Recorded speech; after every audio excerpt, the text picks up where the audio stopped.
She is a validator and a writer of books and contextualized learning materials in the division. She is a CI master and coach who is a doctor of education with specialization in educational management. The present EPS of Mathematics of the Division of Cavite. It is my honor and pleasure to present Dr. Laarni R. Granado. So, virtual clap po muna tayo. Good morning, ma'am. Good morning. Sir, Kumusta po ang lahat? Ako na ang mag-share screen, ha? Okay, thank you po. Okay. Kumusta po ang lahat? Patingin nga po ng inyong mga faces. Paki-open ang camera. Patingin muna ako ng inyong pong itsura. Paano nga muna tayo gallery view? I want to see everyone para ma-feel ko naman na ma-feel ko na parang may kausap ako. Kasi ang hirap ng virtual. Para kang nagsasalitang mag-isa lang.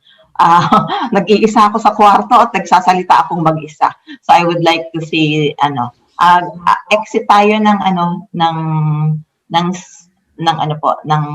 screen share. Tapos patingin po ng ating mga Yan. Naka-screen share pa rin siya. Sir Jay. Sir Jay. Tapos ako na yung mag-share ng screen ng PowerPoint ko, ha. Okay. Ang view ko po, gallery view. Okay. So, kumusta po ang lahat? I am seeing familiar faces. Kumusta? Mga katropa, sa mga bago naman pong nakakakita sa akin.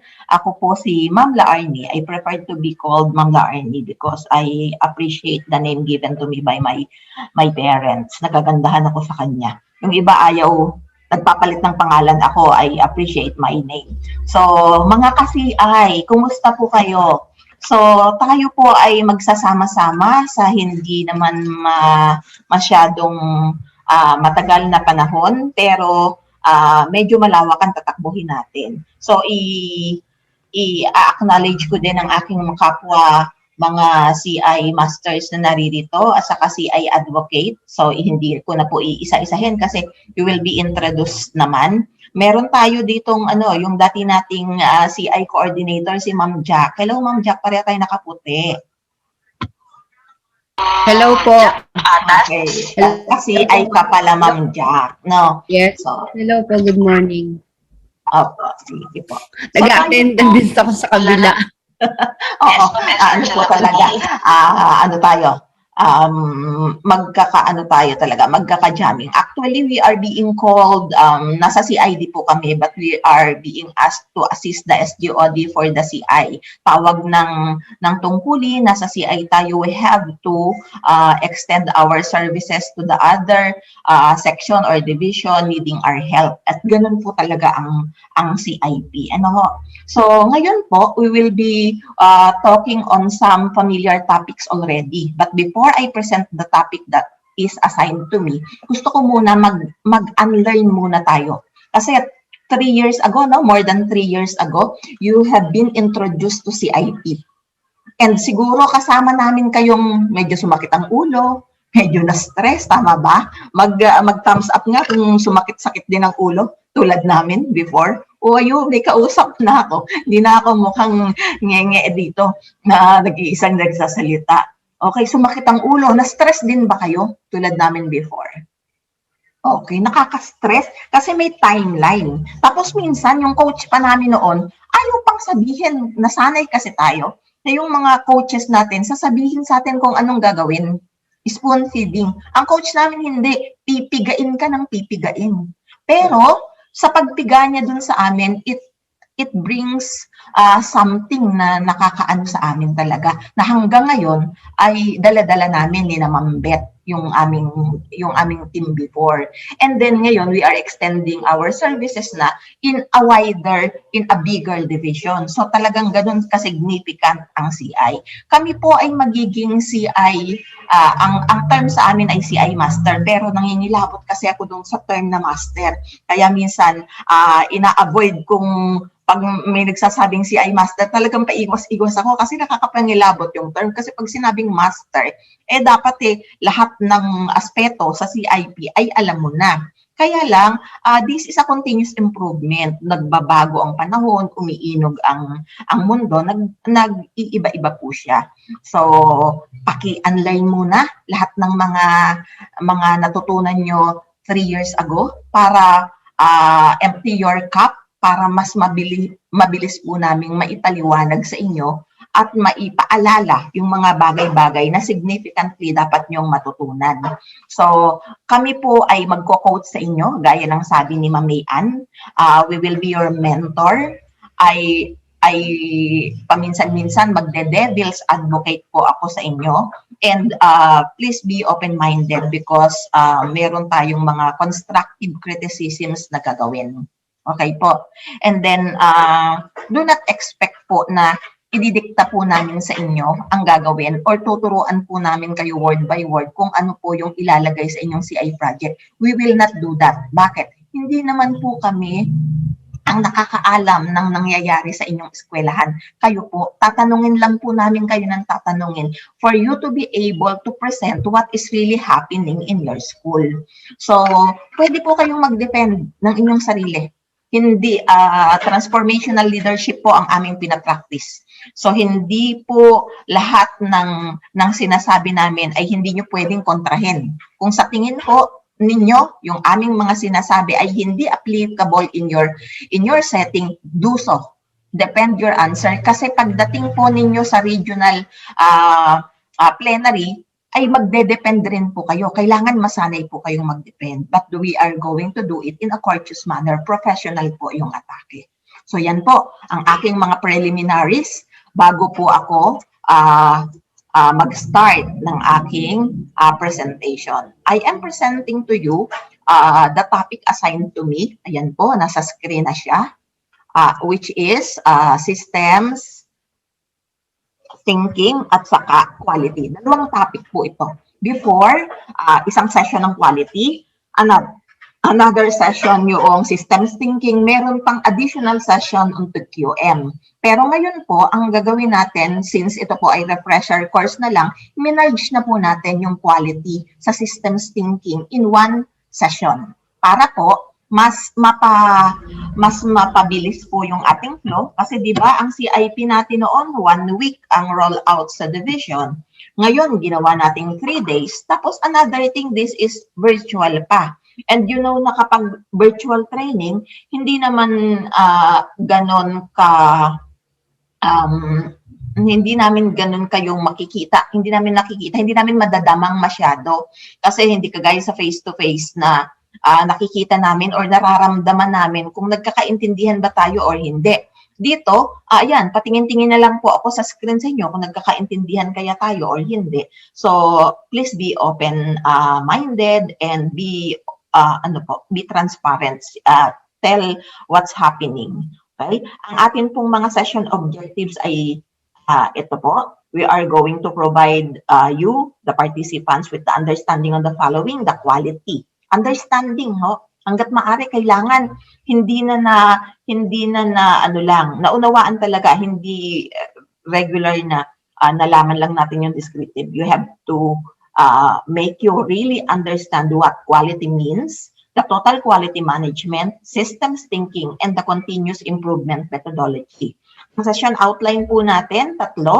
Ang first part po ng session na ito ay quality, which will be focusing side by side with the quality in education kasi yung quality i-apply natin sa education because that is where yan ang sector na kinabibilangan po natin. And then the total quality management. Ano ba tong total quality management na to and how will it affect me and the institution that I am serving? And the next is the systems thinking. Ano yung systems thinking? Bakit ito mahalaga? Kailangan ba to sa CIP? And then of course, ano ko po kayo, ibubueluhan ko po kayo sa continuous improvement methodology kung saan i-discuss step by step, stage by stage ng ating mga co-CI advocate. Okay. So, simula na po tayo sa part 1. Okay. Ang ano po, nag-slide share na po ako, so I may not be seeing you all. So kung halimbawa po merong back in na lang po ho, kung meron po akong hindi masyadong nag-get. Okay po? Sige. So introduction to quality, basic concepts and principles. Nung CI training natin 3 years ago, pati po yung evolution ng quality ay diniscuss. Ngayon pwede na nating i-live yung evolution. Kung paano nag-start yung quality, paano siya nag-evolve hanggang sa makarating siya sa present age at sa education sector. Kasi magpo-focus na lang tayo on the basic concepts and the principles that we need regarding quality na pwedeng mai-apply sa CI. Okay. Bago po, sorry po. Okay. Ang before, ang ginawa niyo po sa CIP na training on quality, pinakitaan kayo ng mga Louis Vuitton na bags, ng mga cellphone and everything, tapos pinapipili kayo or tinatanong kayo bakit yun ang pinili niyo para mas quiz po yung understanding niyo sa quality. Napagdaanan niyo na yun. Kaya ngayon po, I have recorded a short story regarding quality na yun po yung sisimulan natin on understanding the basic concepts and principles of quality. So everybody, please watch this short video clip.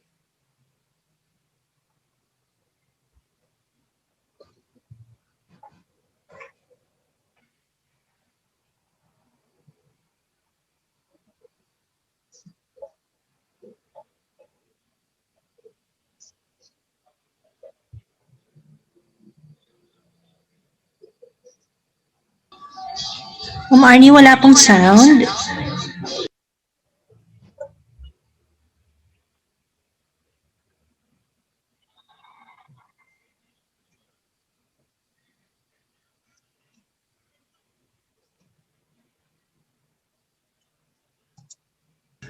Lion? Okay Daan? lang, ma'am. Nababasa naman po. Or maybe not. Okay na po. Every day, a small ant Ay arrives na, ma'am. at Okay na po. very early and Naririnig na po. Yes, ma'am. Loud and clear. Sorry po, sorry ha. Sensya na po at hindi kasing teki ni Cecil. daan, a fable, or maybe not. Every day, a small ant arrives at work very early and starts work immediately. She produces a lot and she was happy. The chief, a lion, was surprised to see that the ant was working without supervision. He thought, if the ant can produce so much without supervision, wouldn't she produce even more if she had a supervisor? So, he recruited a cockroach who had extensive experience as supervisor and who was famous for writing excellent reports. The cockroach's first decision was to set up a clocking in attendance system. He also needed a secretary to help him write and type his reports, and he recruited a spider who managed the archives and monitored all phone calls. The lion was delighted with the cockroach's reports and asked him to produce graphs to describe production rates and to analyze trends so that he could use them for presentations at board's meeting. So, the cockroach had to buy a new computer and a laser printer and recruited a fly to manage the IT department. The ant, who had once been so productive and relaxed, hated this new plethora of paperwork and meetings, which used up most of her time. The position was given to the cicada, whose first decision was to buy a carpet and an ergonomic chair for his office. The new person in charge, the cicada, also needed a computer and a personal assistant, who he brought from his previous department to help him prepare a work and budget control strategic optimization plan. The department where the ant works is now a sad place, where nobody laughs anymore and everybody has become upset. It was at that time that the cicada convinced the boss, the lion, of the absolute necessity to start a climatic study of the environment. Having reviewed the charges for running the ants department, the lion found out that the production was much less than before. So, he recruited the owl, a prestigious and renowned consultant, to carry out an audit and suggest solutions. The owl spent 3 months in the department and came up with an enormous report in several volumes that concluded the department is overstaffed. Guess who? The lion fires first. The ant, of course, because she showed lack of motivation and had a negative attitude.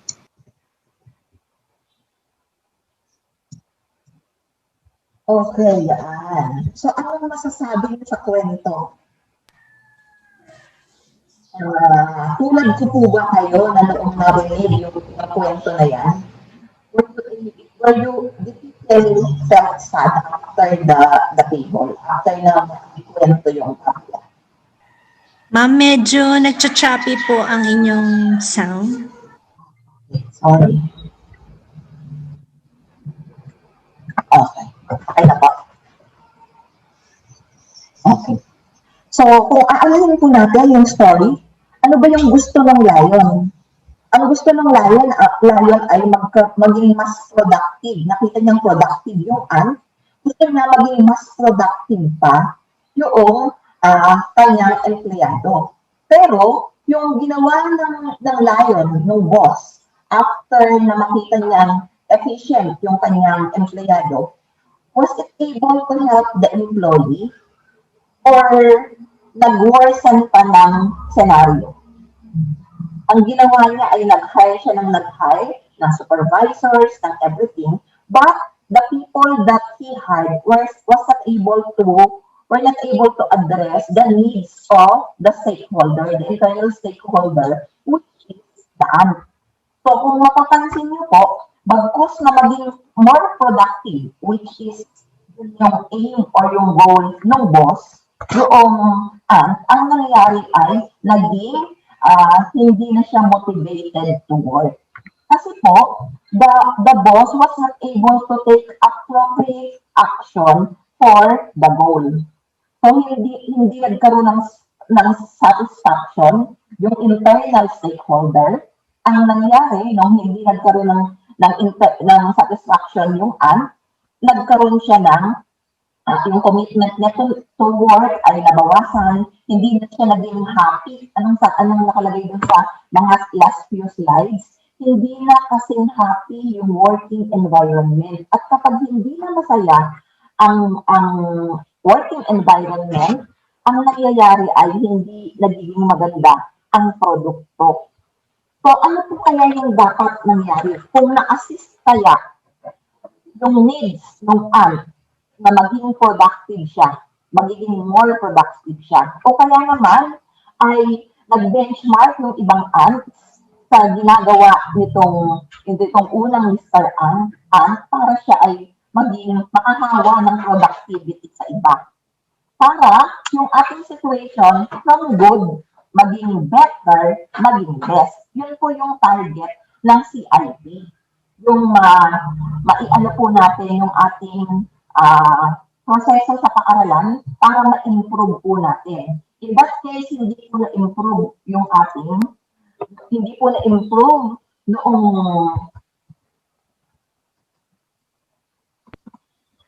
hindi po na-improve ng ating boss yung quality at saka yung proseso ng kanyang agency kasi mali po siya ng naging diskarte.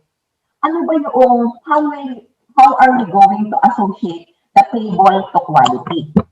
Kasi po, ang hinahanap ng boss doon sa table ay magkaroon ng production. So, kasi wala namang problema doon sa efficiency ng ang eh. So, hindi niya yung dapat ni-resolve. Kasi wala namang problema, efficient na siya. Dapat po kasi, ang ginawa na lang po nung layon is to determine yung napoproduce na product nung ant. May quality ba to? At yun ang in-address niya. So, efficiency, ang kanyang tinignan, which is not the appropriate. Para po ba sa atin, ano po ba yung quality? So, di po ba kapag sinabi natin quality yung word, usually ina-associate po ito sa product. Kapag bumili ka ng isang produkto at more on quality, ang gusto mo, yung bagay na yun ay merong mga metrics na measures na inaano mo. Bumibili ka ng cellphone. Anong gusto mo sa cellphone? So, yun yung reference mo for quality. So, yung characteristics or property. Bibili ka ng aklat or bibili ka ng laptop na kapanahon. Anong gusto mo sa laptop? Mag-hire ka ng tao. Mag-hire ka ng assistant. Anong gusto mong trait or character ng assistant na yun? And then superiority. Ang dami kong mga applicants, teacher applicants. Alin dyan sa mga nakarank na yan, ang pinaka-kukunin ko. If I am having one vacant item at may tatlong applicants, alin doon ang aking kukunin. And then, dinedetermine mo yung kanyang kalidad sa pamamagitan ng degree. So, nirarank mo siya. Tinitignan mo yung kanyang degree of excellence at yung kanyang edge sa ibang mga aplikante or yung edge noong product na gusto mong bilhin out of the other products na pinagpipilian mo. Okay. Meron din po tayong mga description ng quality from other kilalang personnel katulad po ni Henry Ford. Para sa kanya, quality means doing it right when no one is looking.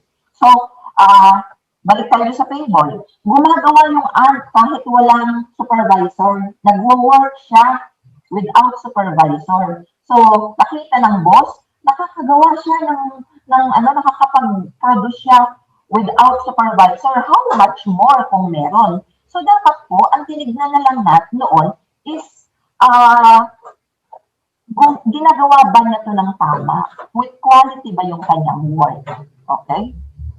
According to Aristotle naman, quality is not a habit. Kung lagi-lagi natin itong ginagawa, kumbaga, ito na yung talagang nasa sa sistema na natin to, ito na yung ating araw-araw na ginagawa, then that is quality. And quality is never an accident. My dear CI advocates, quality is never an accident. Ito po na-appreciate kong mabuti sa kasi CI ko. It is always the result of intelligent efforts. Kasi yung mga ibinigay natin sa ating hint, I even apply it to our household para maging systematic, para mas maging efficiency ako, mas maganda yung trabaho ko at a limited time. Yun po ay hindi aksidente. Ito po ay pinag-iisipan at pinaglalaanan ng effort ng mga taong kailangan mong makasalumuhan dito. Para sa healthcare sector, ito po siguro nakita niyo na doon sa itong previous training. Para sa health sector, ang sabi nila, ang quality daw ay zero defects. Ibig sabihin 100%. Hindi pwedeng 99.9. Hindi pwedeng 99%. Hindi pwedeng pwede na. Kailangan po ay 100%. Bakit hindi pwedeng pwede na?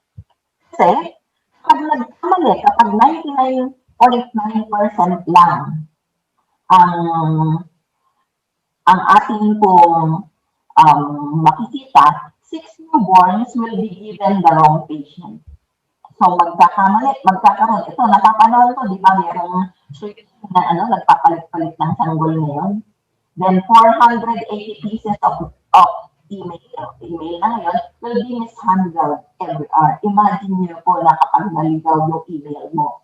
One low or short landing at the NAIA every 2 hours a day. So ayan, magpo-produce siya ng accident. 315 entries of the Webster's Dictionary will be misspelled. And then 2,120 incorrect drug prescriptions will be given this year. Imagine kapag wrong prescription ang napasend sa isang tao. Anong magiging consequence noon? So, hindi po pwede ang pwede na, hindi po pwede ang 99%, kailangan ay 99 at kailangan ay 100%. Even 99.9% hindi nila ina-accept. Yan. Kapag nagkaroon ng pagkakamali sa engineering na naggagawa ng release ng train, anong mangyayari? Will it produce our scenario? Yes, isang pagkakamali, isang mali lang maniobra may cause deaths. Okay, deaths po. Sa education, hindi tayo kagaya sa ospital. Sabi nila, kapag nagkamali daw ang doktor, may namamatay. Posibleng may namamatay o may lumalala ang karamdaman. Pag nagkamali ang abogado, pwedeng may mapakulong na walang kasalanan or masentensyahan ng mali ang sentensya. Dapat ang sentensya ay mas mahaba, ay mas umikli. So kapag nagkamali ang karpintero or ang engineer or ang architect, pwedeng mag-collapse ang building, ang road, ang bridges. Pero sa education, kapag tayo po ay nagkamali, ano yung magko-collapse? Future ng ating mag-aaral. Once na nagkamali po tayo, kapag hindi natin naibigay yung 100%, yung quality education, anong mapoproduce nating graduates? Mga abogadong nagkakamali po, so marami ang mapepreso ng hindi dapat. Mga doktor na magkakamali po. Ma'am Arnie? Yes po. Ma'am, medyo malayo po kayo sa mic. Ayan. Yeah. Para po kasing nasa kuweba. Ganun po ang dating ng voice. Ilan po ang device na open nyo, ma'am? Ayan.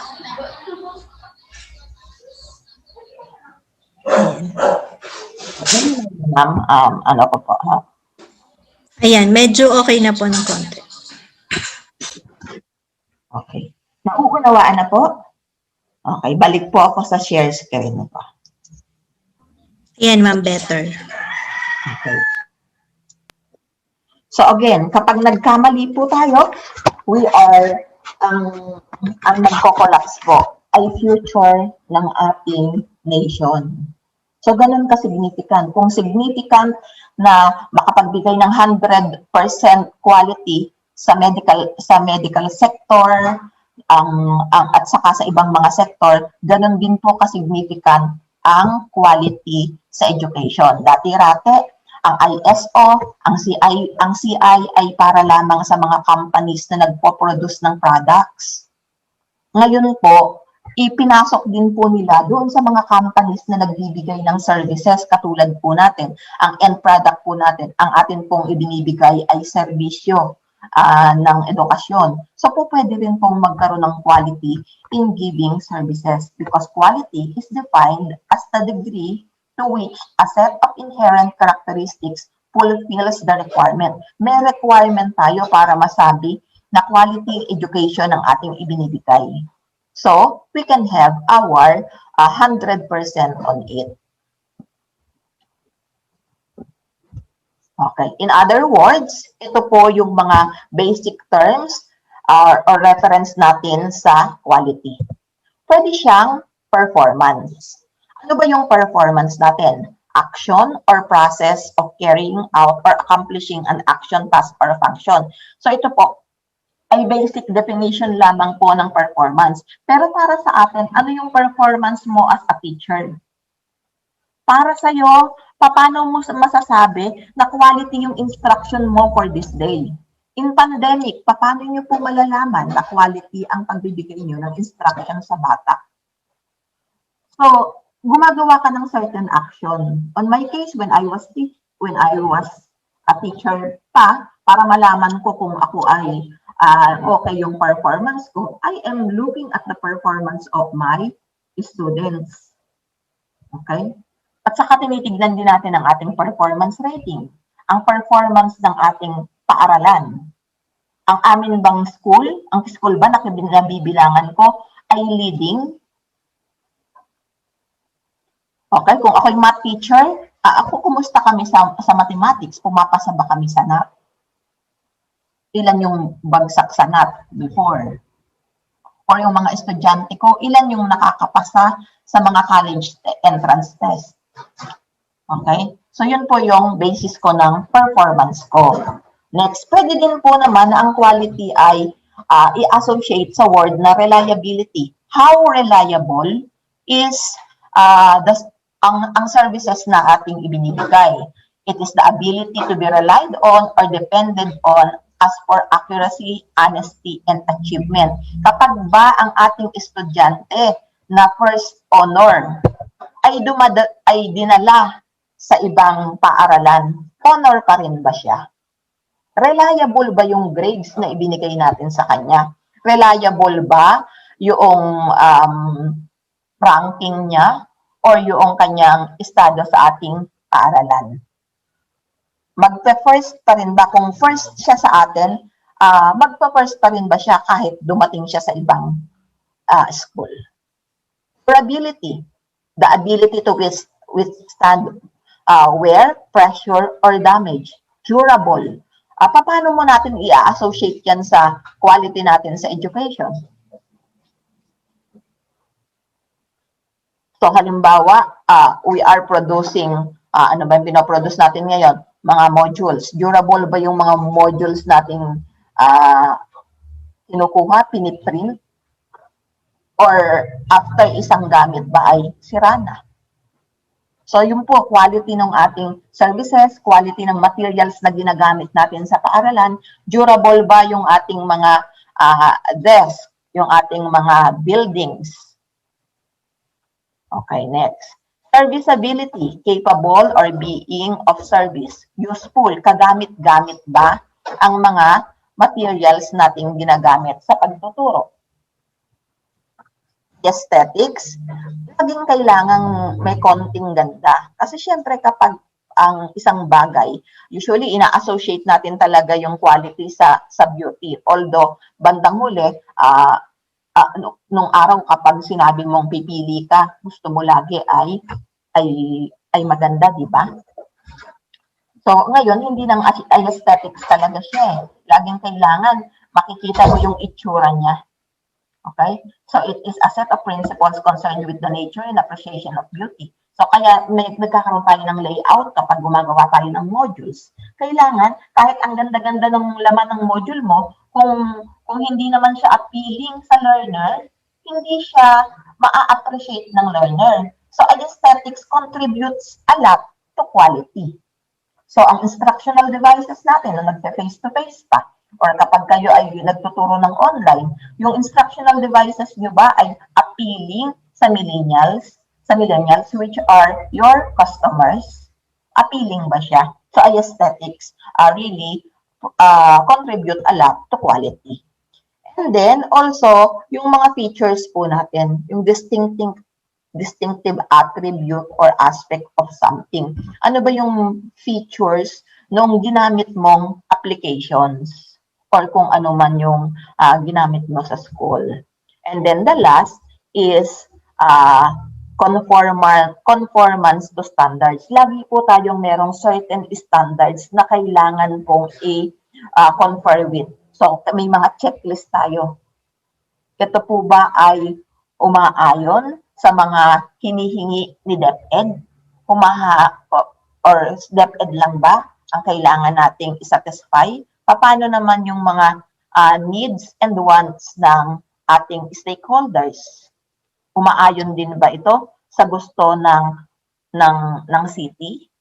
Umaayon din ba to sa gusto ng parents? And then the most importantly, umaayon ba yung quality of education that we are offering to our learners?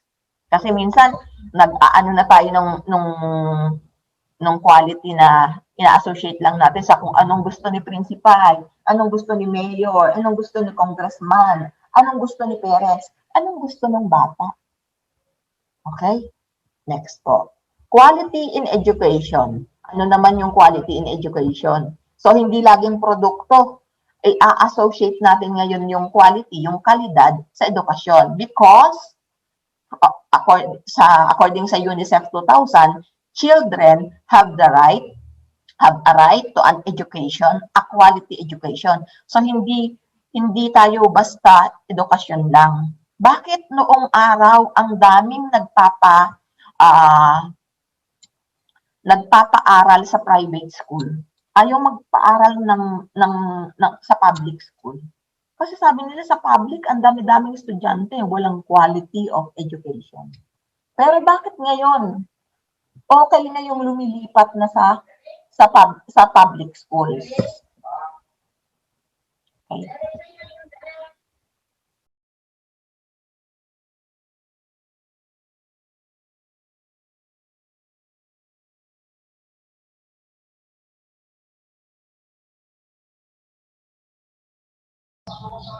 Ayan, siguro may break muna ng konti si Ma'am Arnie. Okay, so take away ni Ma'am Arnie sa kanyang talk. Yung ang parable ng mga animals. So si lion talaga, no? Ang kanyang pinaka ugali is like a king. Utos dito, utos doon. Hindi niya nakita yung halaga ni ant sa isang organization. Ayan. So, back to you, Ma'am Arnie. Okay. Pasensya na po. Ito mahirap kapag nasa sa bahay. Okay po. Nasaan na ako?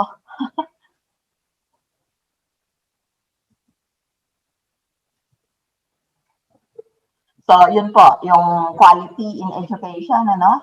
So, children has the right to an education. Kasi nga nung araw, pag nasa public school, kala nila walang quality yung education natin. Pero we are working on it. Ngayon, ang dami ng mga taga-private school na nakikipagsabayan na tayo sa mga contest ng private school. Na nanalo na din ang public school versus the private school. Although, pare-pareho namang DepEd yan, kahit public or private school. Kaya lang, hindi na yung may second class na parang walang quality in education. I myself, I am sending my children in public schools. Tinikman ko yan pareho. Nagpaaral ako sandali sa private, then inilipat ko siya sa public. Natitikin ko siya pareho. Pero, nakikita ko yung mga strengths nung bawat isa. Okay? Next po. Ito po, let us analyze this slide. Natutuwa ako dito sa slide na to. Parang analysis lang sa ating mga teacher. A day in the life of a student. Sabi ng bata, I study. Tapos, I take the test. Then, after taking the test, I pass it. Then, after passing the test, nagbakasyon, nag-sem break, I forget what I learned. Was there a quality in the instruction? Kapag nag-sem break na, nag-summer na, at nakalimutan na ng bata yung kanyang natutunan, were we able to realize or yung objectives ba natin ay nag-materialize? Were we able to offer quality education to our client, to our learners? Ngayon nga, hindi na natin sila tina-term as student. Hindi na natin sila tina-term as pupils, di ba? Lahat na tawag natin ay learners for us to realize that they have to learn from us. Tayo po ay supplier ng learning. Learners po yung mga bata.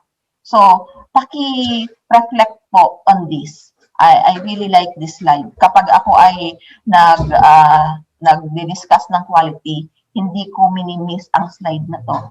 Please let us realize kapag yung bata natin they forget what they have learned. Hindi naman kasi kailangang word by word ay maalala nila yung definition noong kung ano man yung itinuro nyo. But if they can apply what you have taught or they can define on their own terms. Sa amin, sa mathematics, lalo na.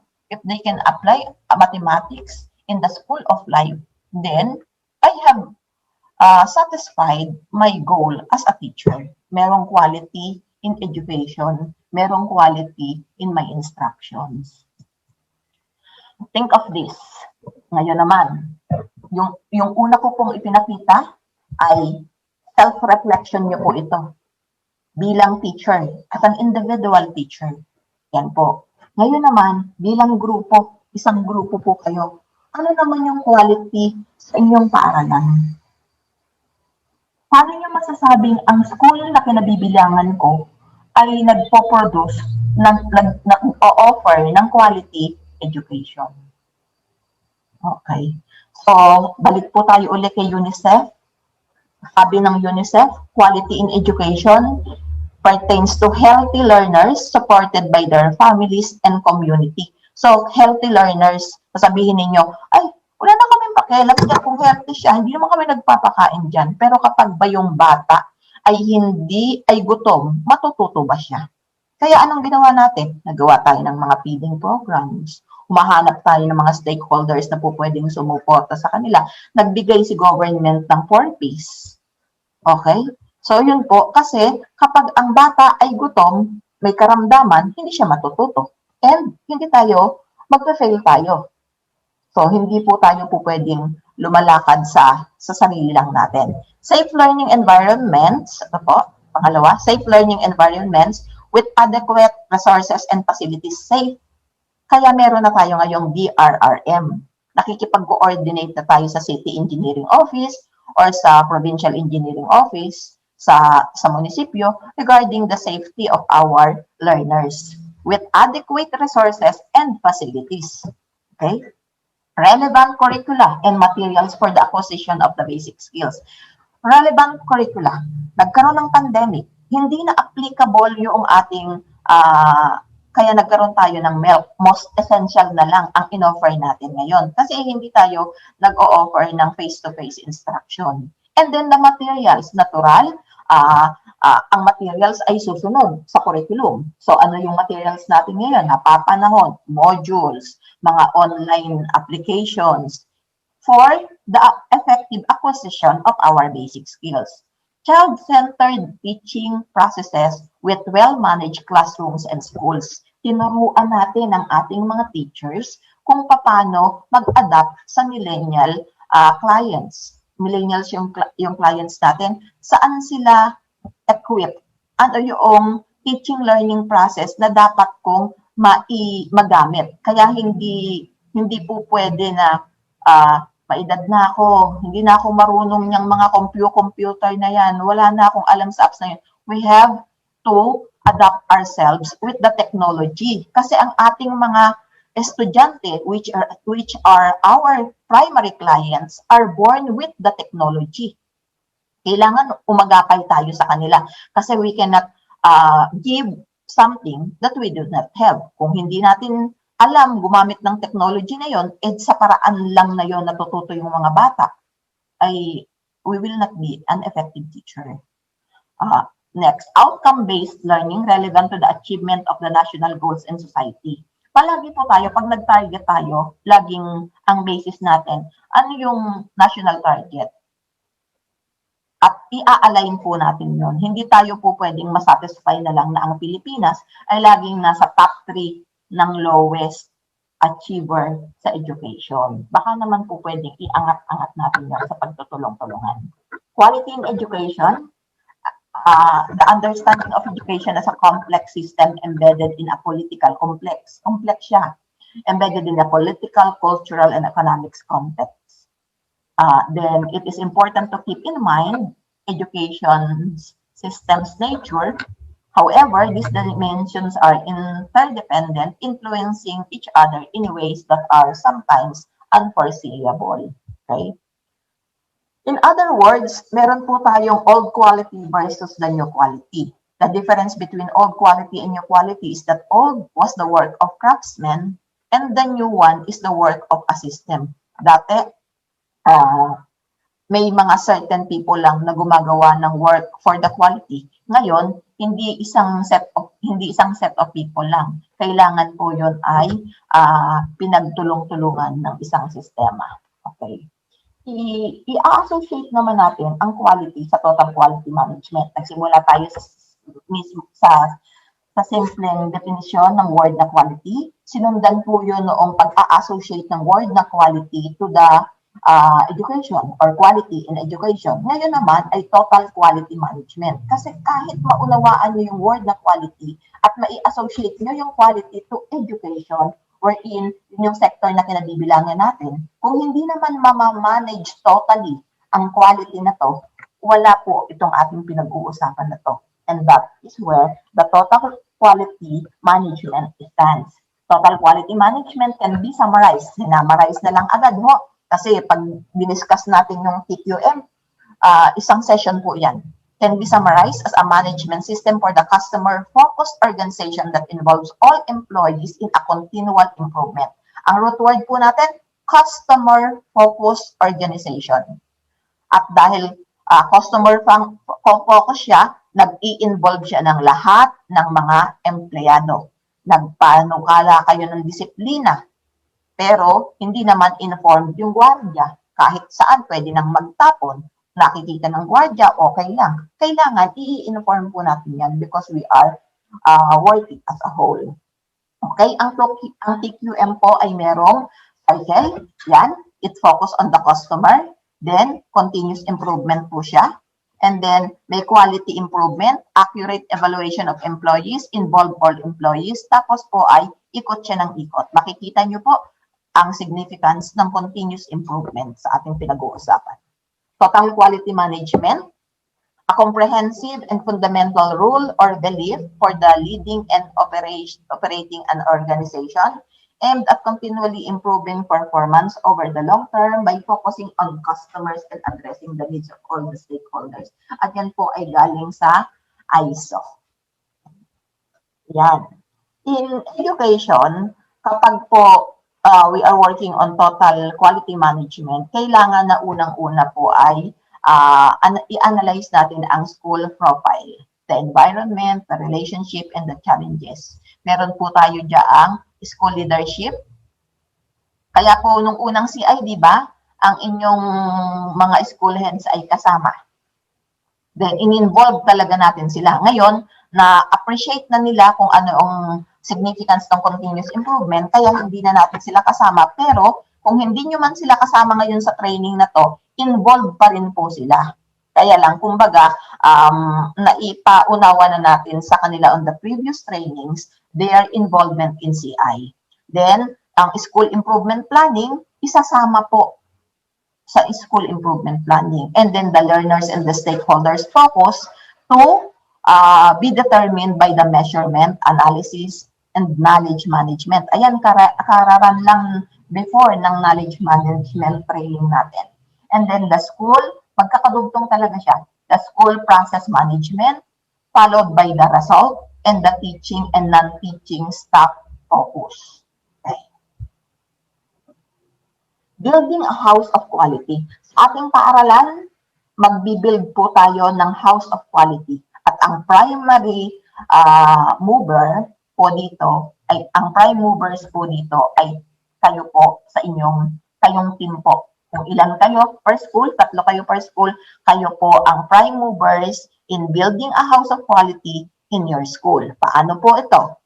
Gagawa po tayo ng continuous improvement sa pamamagitan ng shared values and goals. I-coordinate natin ano yung goal ng paaralan at i-share natin ito sa lahat. Ano yung values na ina-adhere ng paaralan? Next, trust. Do you trust each other? Kasi we are sharing our values and goals, and we trusting each other that we are going to implement, to inculcate these values in the attainment of our shared goals. Next, management by fact. Kailangan by fact po, minamanage. Meron tayong mga data.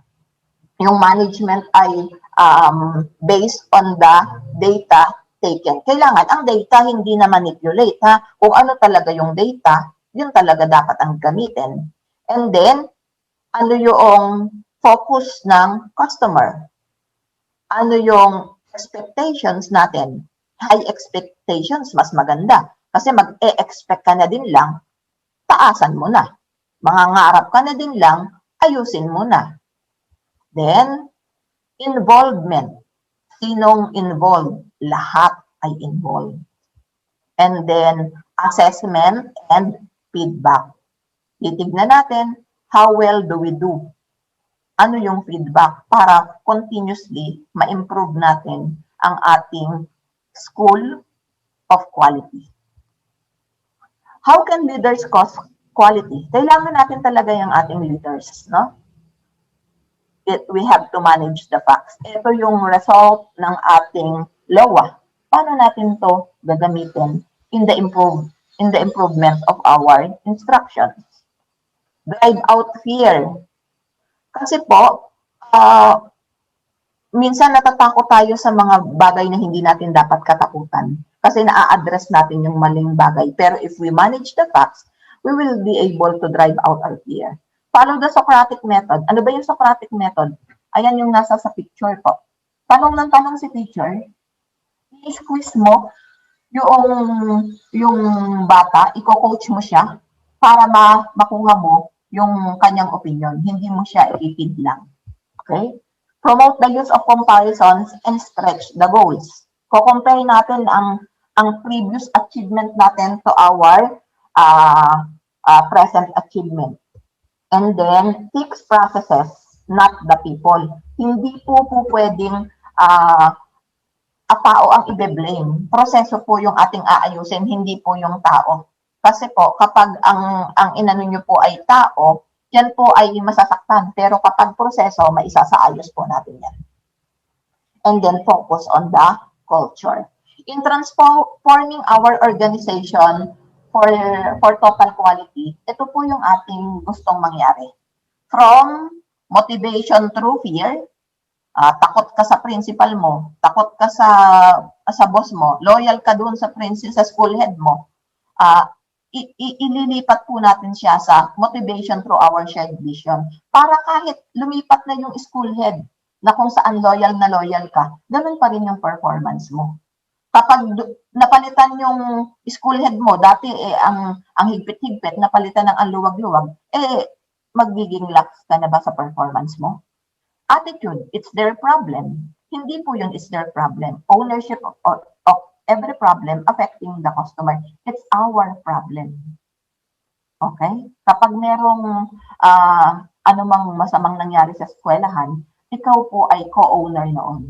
Attitude, the ways we've always done. Ito kami noon. Ako'y matanda na. Ako'y pa-retire na. Hindi po. We are going to work out. Kahit ikaw ay pa-retire na, bukas magtatrabaho ka hanggang ngayon. Continuous improvement. Hindi ako masyadong marunong sa computer na yan. Try to learn. We can do it. Decision based on assumption, judgment calls. Decision based on data and facts. Okay?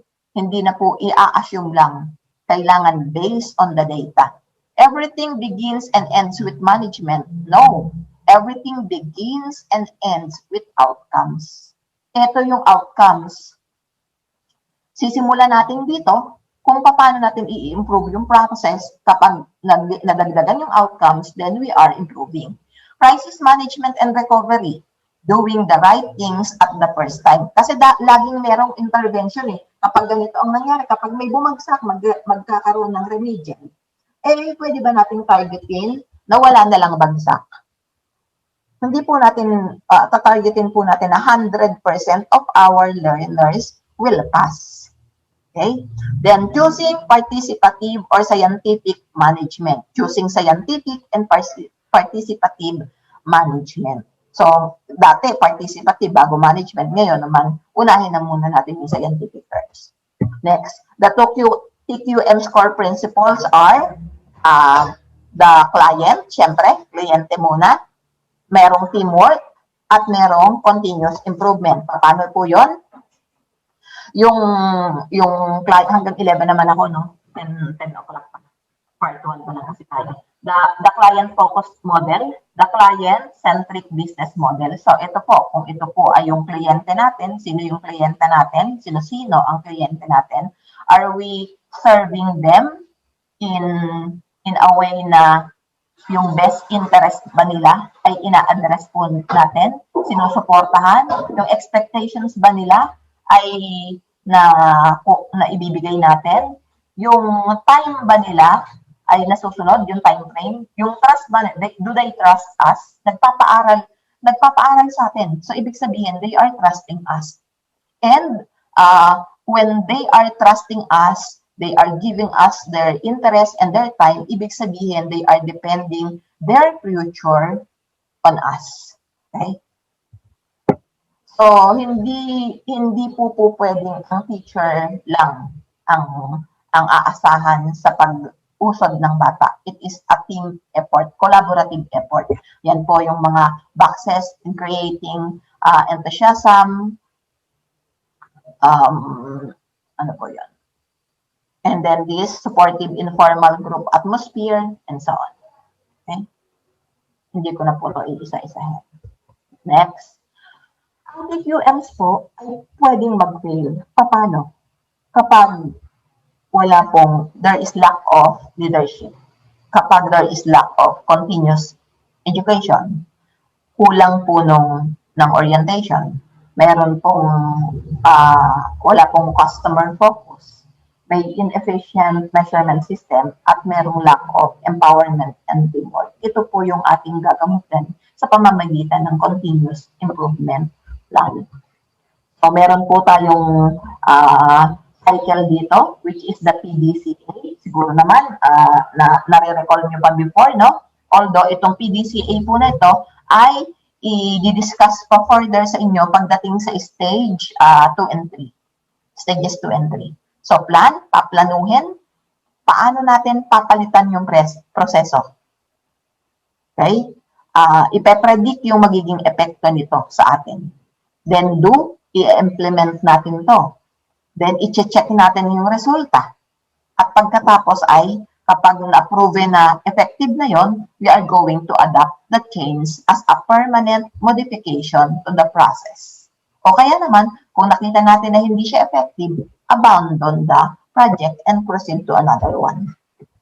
Okay, salamat po. Makatapos na tayo sa first part, which is the quality. I do hope I was able to establish sa inyo the significance of quality in education. Kasi itong CI, ang tuntungan niya po ay yung quality management.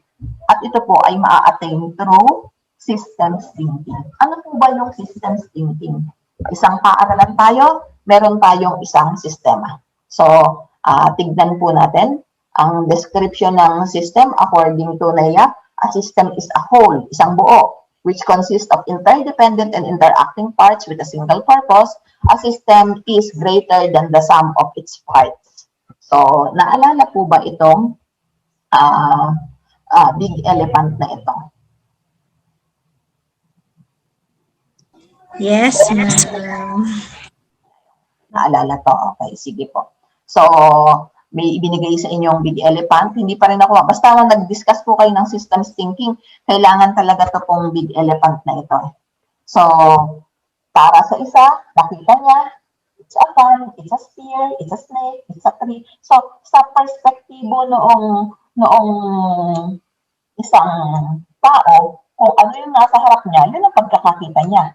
Pero kailangan po, makita natin siya sa kabuuan. Okay? So, okay. Paano natin po i-relate ito sa ating, ayan. How are we going to relate it to our school? Yung ating, what do you notice about the image? Anong na-notice niyo po sa image?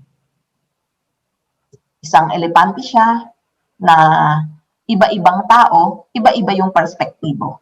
So kayo po, ang perspective niyo sa school, iba sa perspektibo ni guidance counselor, iba sa perspektibo ng guard, ng utility person. Pero hindi po ngayon ganyan dapat. Dapat po, we are looking it as one. So, hindi ko maalis siya. Okay. Relate the images to the school processes. So, kapag nirelate po natin siya, maaring halimbawa ako, basta nagtuturo lang ako. Ito lang ang alam ko. Ito naman, guardia ako. Basta magbabantay lang ako ng guard. Dito lang ako. Wala na akong pakialam doon sa iba. Pag nakita kong marumi, sa utility yun. Ako, turo lang ako ng turo. Ano ba naman kung parang tumutulo na yung aking bubungan? Will I not report it to the school head? Okay? So, hindi po ganun ang big elephant. Okay? Okay. Yung magpapansin po natin, naka-blindfold po kasi yung mga kasi hindi nila nakikita sa kabuuan. So, aalisin natin yung blindfold para lahat po tayo ay will be able to see the system as a whole. Kaya hindi yung kung ano na lang yung area natin. Nung ako ay batang-bata pang teacher, may mga po ako parang medyo radical na parang bakit ganito? Mali yung ganito. May mga parang nag-aano sa'yo na bakit ganito yung school head ko or bakit ganito yung guidance namin and so on. Pero kung yun pala po ay naipakita yung big picture na ito yung tina-target na ma-attain na percentage ni school head, ni guidance, kaya pala ganun yung kanilang ginagawa or mode of leadership. Similar to our learners, we may be describing them differently. Hindi lang po as a whole na paaralan. Ang ating mga bata, we may be describing them also differently. At dahil different po, nag-i-strategize din tayo differently. However, different strategies create chaos in the organization. Ano pong ibig kong sabihin? Halimbawa po, ang diskarte ni isang teacher, ganito ang gusto kong diskarte. Yung isang teacher, ito yung gusto niya. Iba-iba, magko-compare yung mga magulang. Bakit po kay ma'am, pwede po ang deadline ay i-extend? Bakit po dito kay ma'am, hindi po pwede? We have to set a certain limit. Hanggang kailan ba kailangan ang LOA sa division? Ito yung deadline ng division. So, ito dapat ang deadline ng school. So, kung ito yung deadline ng school, lahat ng teachers magpapasa ng gantong deadline. Hindi yung isang department pwede na a day before, yung isa namang department ay on due date, yung isa namang department ay pwedeng late. Okay? So, isang standard lang po. Ano naman yung systems thinking?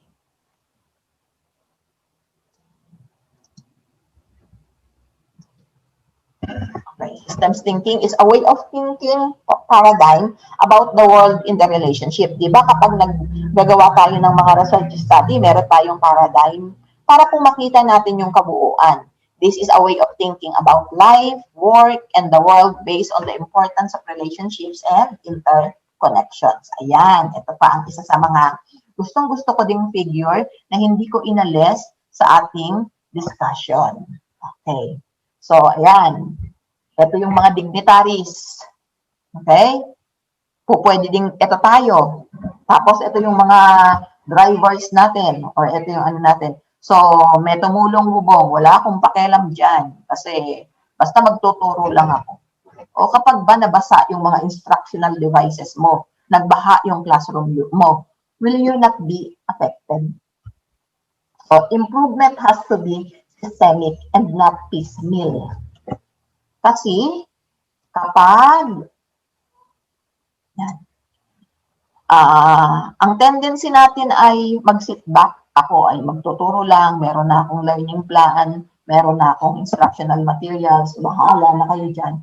Hindi po tayo magpe-perform well. The absence of systems thinking perspective make us think that it is not our concern and just theirs. The truth is that we will sink with them if the issues are not resolved as a team.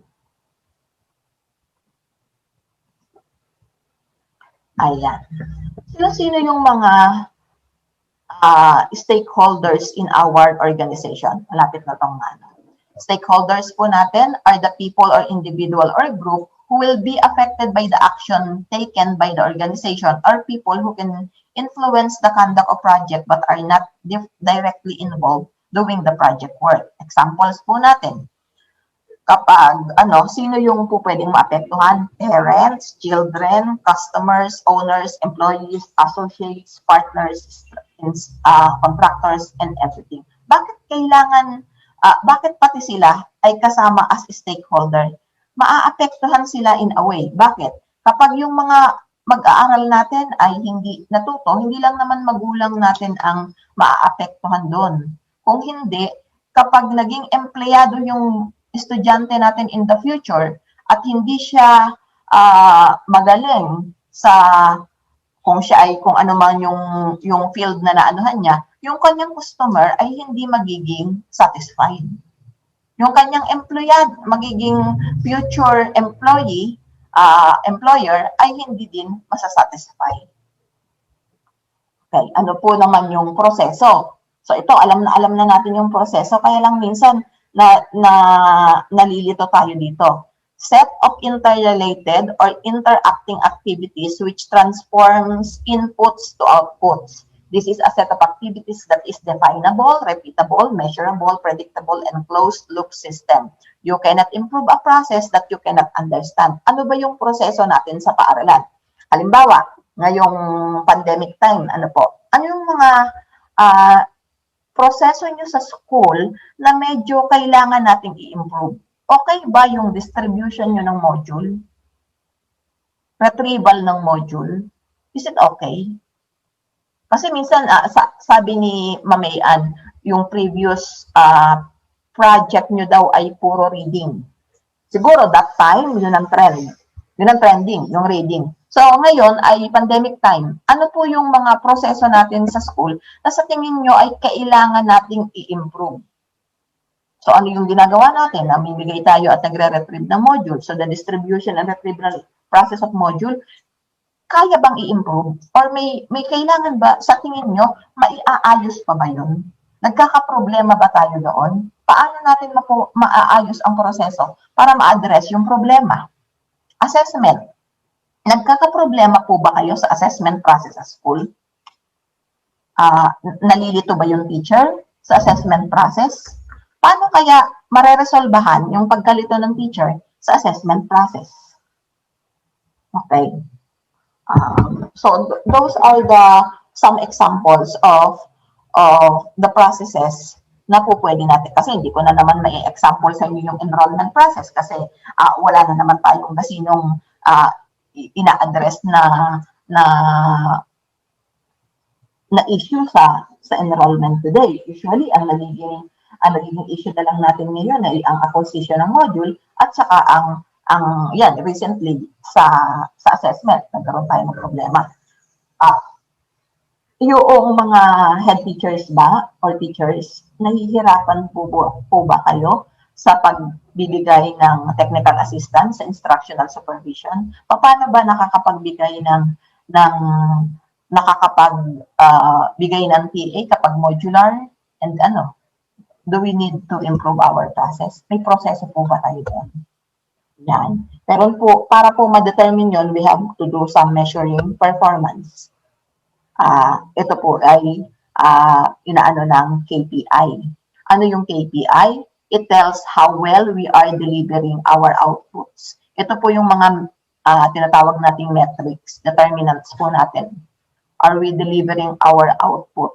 Gaano systematic ang pag-deliver natin or ang pag-distribute natin ng modules? How well are we meeting our goals? Kailangan ma-distribute natin ang modules ng ganitong petsa sa ganitong mga bata at maibalik nila ng ganito. satisfying the needs of our customers and stakeholders. How will our improvement initiatives contribute to the meeting of goals and satisfying our customers? Yung KPIs po or KRAs ay kailangan magpakita sa atin kung how well we are performing. Are we doing our job well? Although it is important to set internal goals for the organization, we must make sure that these goals lead to the eventually matters of our customers. In more detail, ito po yung KPIs. Kailangan po, it should tell us something important about our outputs and how well we deliver them. It should help us understand, manage, and improve what our organizations do and tell us how well we are doing. Namimit ba natin yung ating goals?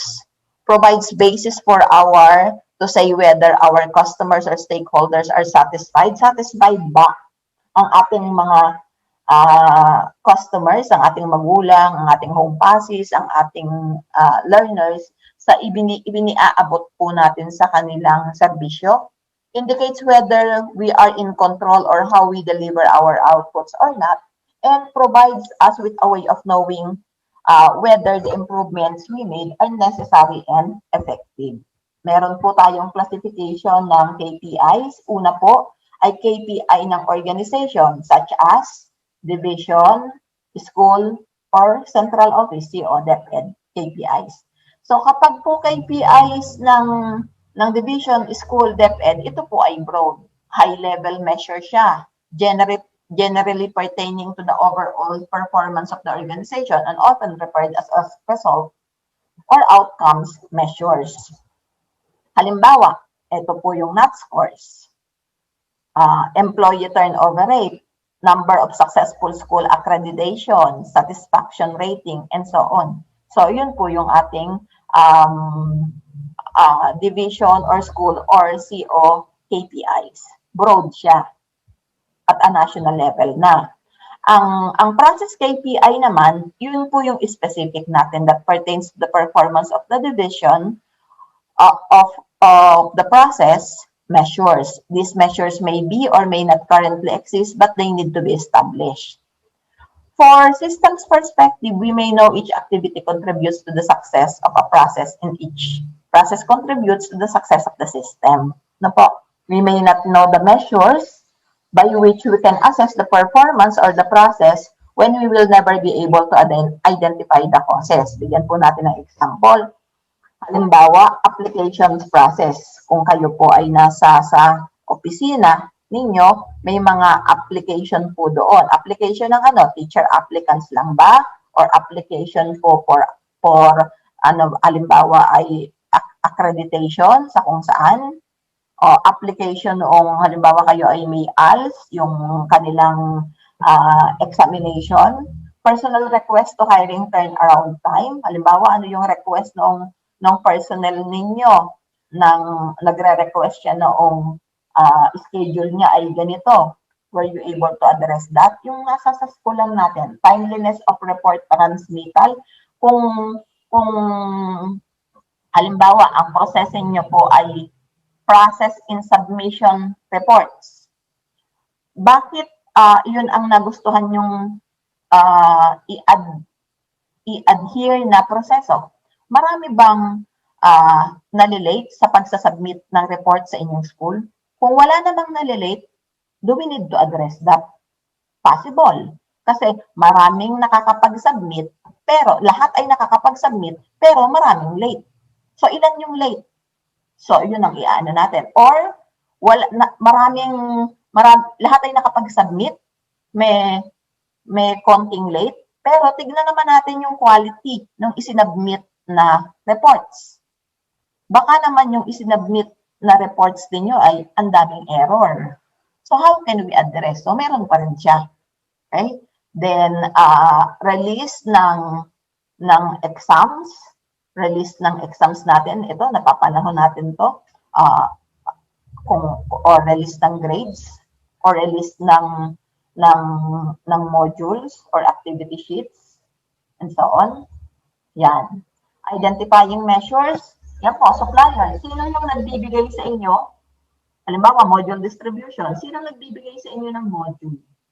Kanino siya kinukuha? Galing sa division office, galing sa supply. Ano yung in-input? Paano mo siya pinroseso? Paano mo siya inano nyo siya? Kinategorize nyo siya? Ano nyo siya sa per subject ba? Kung high school, per learning area, or by grade level ba yung pag-aatado nyo dito? Then, paano nyo kinommunicate sa parents ang pagkuha? Paano nyo siya in-schedule? And so on. Ano yung resulta? Ilang modules ang nakuha on time? Ilang modules ang na-misplace? And so on. And then, yung customer po natin. Na-satisfy ba yung ating mga customers? Ayan. Ito po, magkakaroon po kayo ng assigned task for the group. Ano po, assigned team po yan in preparation for stage 1. Supposed to be, gagawin natin itong workshop. Kaya lang po, nagbago po ng diskarte po yung ating mga dahil virtual po yung ating training. So, I will just ask you to reflect on the following and do some preparations para paghingi po sa inyo sa stage 1, naka-ready na kayo. So, as a team po, pwede kayong mag-usap-usap in identifying a process, its stakeholders, and the stakeholder needs. Ang dami ko nang naibigay po sa inyong example before. So, collectively, kayong tatlo sa team, mag-uusap-usap po kayo, identify one school process, pwede ding dalawa or tatlo that the team is very familiar with. Familiar po kayo kasi you cannot understand a process that you do not know. You cannot improve a process that you do not know. Kailangan familiar po kayo doon sa processing yon. Identify nyo po sino po yung mga naaapektuhan ng proseso na to, internal and external. Identify nyo din po yung pangangailangan ng stakeholders. Okay? Next, identification of KPIs. Identify the existing KPIs in your school that can tell the team whether or not the process meets the stakeholders' needs. So, maglalagay po kayo ng tema doon. Halimbawa nga po, kung distribution and retrieval of modules. So, ano yung timeliness? Halimbawa, ang ano nyo po ay timeliness in the distribution, ilan yung retrieval, tapos completeness noong kung na-submit pabalik or na-review yung module, kompleto bang nasagutan ng mga bata yon? Completeness, yung accuracy, marami bang errors na nakita? So yun po, i-identify niyo po yung mga metrics na needed in determining your KPIs. List down these KPIs, if any, and the corresponding goals. So, ano ba yung goal ninyo? Ang goal niyo po ba ay makolekta lahat ng module na may sagot? Okay? Or baka nakokolekta lang, wala namang sagot, kung ano-ano lang ipinaglalagay. Actually, dapat gagawa tayo ng meta cards pero i-diminish na natin, aalisin na natin to kasi hindi na po kayo maglalagay sa wall ng mga meta cards. Then, mapping of process, stakeholders, and KPIs. Connect the process to the KPIs using arrows. So, i-imagine niyo na po, ito yung mga KPIs ko. Pag susunod-sunodin niyo na siya. Pwede po kayong mag-refer dito sa simple workshop. Baka po naaalala niyo pa siguro ito before. Ayan, yung sample workshop output diagram natin before. Ano yung process ninyo? Yung naiisip yung process. Meron kayo dapat plan A, meron kayong plan B na proseso. Kasi baka kapag na-analyze nyo na, itong working title nyo na ito ay hindi pala siya applicable kasi it's beyond your control. So, meron kayong pangalawa. So, ano yung goals nyo? Goal 2, Goal 3, Goal 4. Sino po yung stakeholders na nangangailangan nito? Ano ang need niya? Stakeholder na nangangailangan nitong pangalawang goal? Ano ang need niya? And so on. Okay? Tapos po, yun po ngayon yung inyong pag-iikutan ng inyong continuous methodology process. Actually, in a way, itong systems thinking lang naman to eh. Bibigyan ko po kayo ng overview on what you are about to do in this CI training, which is to produce a CI project applying a CI methodology. At ang CI methodology is defined as a methodology that undergo three stages: assess, analyze, and act. 3 A's tayo, di ba? Siguro naman sa ulong nyo na yan. Then, from there, meron siyang mga performance involvement of processes focusing on the customer's needs and performance.